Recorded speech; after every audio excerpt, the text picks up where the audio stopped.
Srilata. Today we are going to discuss about few things. Let us start our session. Welcome all. Hope you are doing well at home. Everyone is safe at home? Okay. Now I'll ask you few questions for you. Who is very good at imagination? Yes. Tell me right now, who is good at imagination? You think about yourself for a while. Who can imagine the things which is happening? So, now I'm dealing with physics. Do you know what is physics? Physics is the study of energy and matter. Physics helps us to understand any natural phenomena. Suppose for example, if the tube light, the receiving the light rays, it is spreading the light rays, it falls on me so that you can see my face. It is a phenomena. During rainy season, you can see thunders and lightning in the sky. That is one of the natural phenomena. With the help of wind energy, windmills will rotate and will produce the electricity. That is one of natural phenomena. If I switch on, the tube light will on.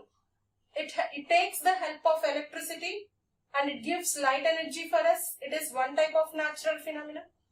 So, physics helps us to understand about a natural phenomena that is going on. Suppose, if you want to measure the length of a room, you have to use a scale or a measuring tape or rolling tape. Suppose example, if you go near a tailor to stitch a shirt, first he will take your measurements with the help of measuring tape. If he didn't take measurements, what will happen? The shirt won't come properly. Either it may be loose or it may be fit. So, measurement, it will give you exact value. So, measurement allows us to know the exact value of a physical quantity. Quantity in the sense how much or how many. Physical quantity means the quantities which you can measure are called as physical quantities. Before I said for you the examples, length, area, volume, weight, height, these are all, we'll call it as physical quantities. Did you understand what I'm saying? Measurement allows us to know the exact value of a physical quantity. Measurements, how we'll measure it? Measurement is the method of comparing an unknown quantity with a known quantity. Suppose if you went to a cloth merchant shop, if you want to buy a piece of cloth, what he will do? Immediately he will take a meter rod. Then he will measure it. A meter rod. Why he is using a meter rod? Because everyone knows meter is a exact value. That value won't change. So, if this example, the piece of cloth is equal to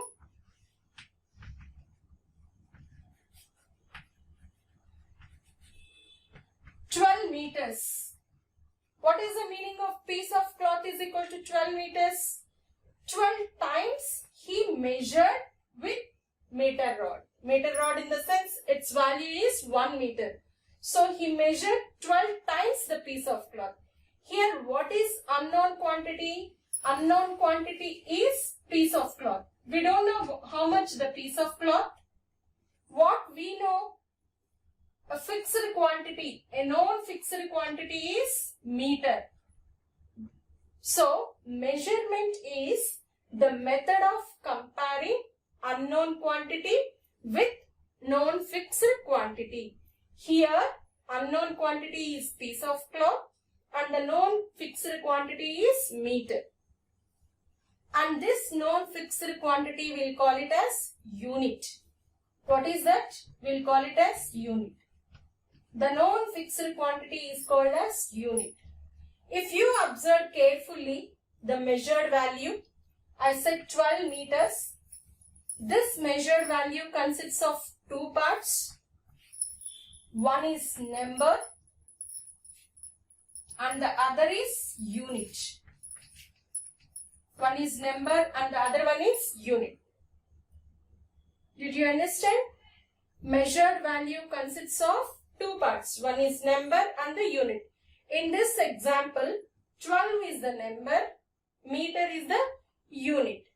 Why we are calling meter as unit? Because it is a fixed quantity. Its value won't be changed. Because such type of units we'll call it as standard units. In earlier days, we do not use these standard units. We use the body parts such as handspan, cubit and yard. Do you know what is handspan?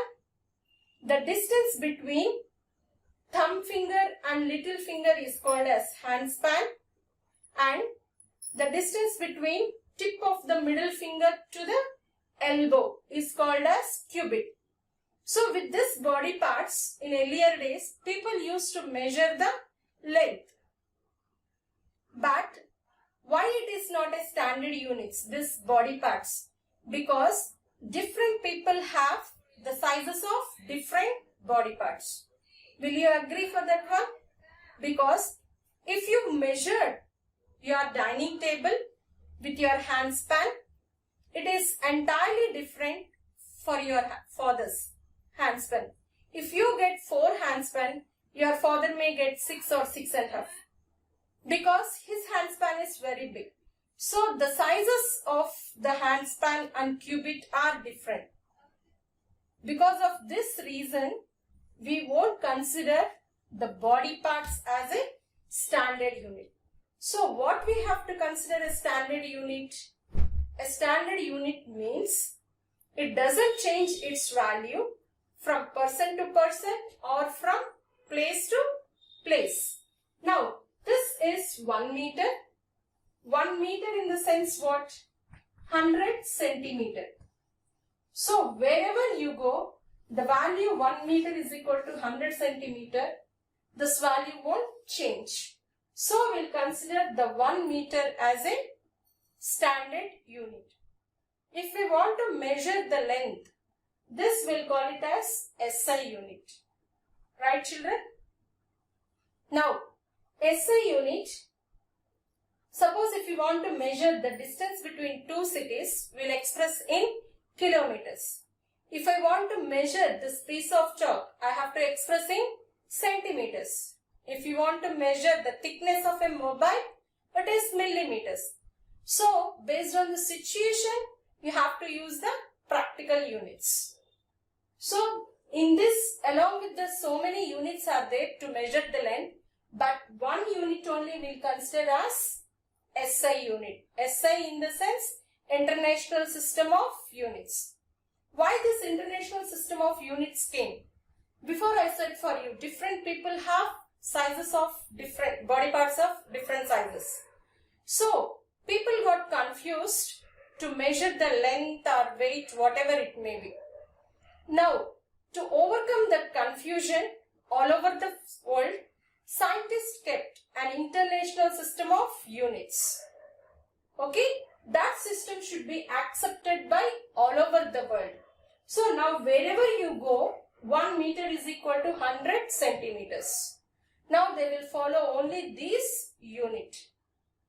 SI system of units. The SI system of, the SI unit of length is meter and the SI unit of mass is kilogram and the SI unit of time is second. So these are the 3 units you have to know. The SI unit for length is meter, the SI unit for mass is kilogram and the SI unit for time is second. So what are the advantages of this SI system? Why we have to use this SI system? The first advantage is it is universally accepted by all over the world. All over the scientists, this SI system is accepted. And the second one is even very small measurements are possible in this system. A millimeter is possible, micro values, nano values are also possible in this system. And the third advantage is interconversion within the system is possible. In meters, 1 meter is equal to 100 centimeter. 1 centimeter is equal to 10 mm. So, I am converting from kilometer to meter, meter to centimeter, and centimeter to millimeter. So, interconversion within the system is simple, and even small measurements are possible in this system. It is universally accepted by all over the world, and the unit value won't change. Either it may be physical condition or time to time, whatever it may be, the value won't change. So these are the advantages of SI system, and we are following the SI system. Did you understand? So why we need an accurate measurement? What is its importance in our daily life? If you check, I'll give you a few real life examples. See, if you want to catch a train without missing the train, you should know exactly the departure time of the train. Yes or no? Arrival and departure, if you know only, you can catch the train. Have you seen any time rocket launching in the space center? So, even a fraction of seconds also they will count. The seconds also it is very valuable for rocket launching. So, measurement, even though it is giving exact value of a physical quantity, and that it is very important in our daily life. Okay, did you understand what I am saying, the concept? Again I am saying you, listen. Measurement allows us to know the exact value of a physical quantity. Measurement is the method of comparing unknown quantity with the known quantity.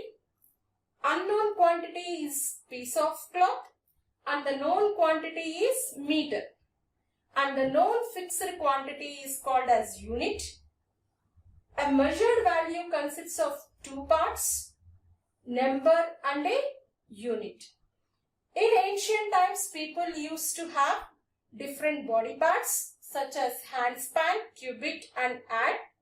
We are not considering that body parts as a standard units because different people might have the size of different body parts.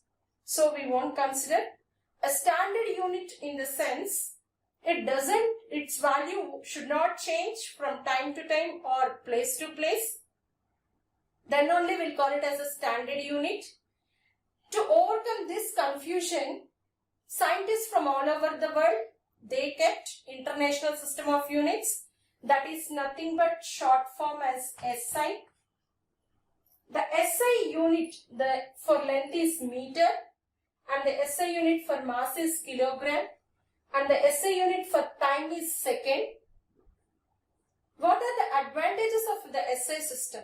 First one, it is universally accepted by all over the scientists.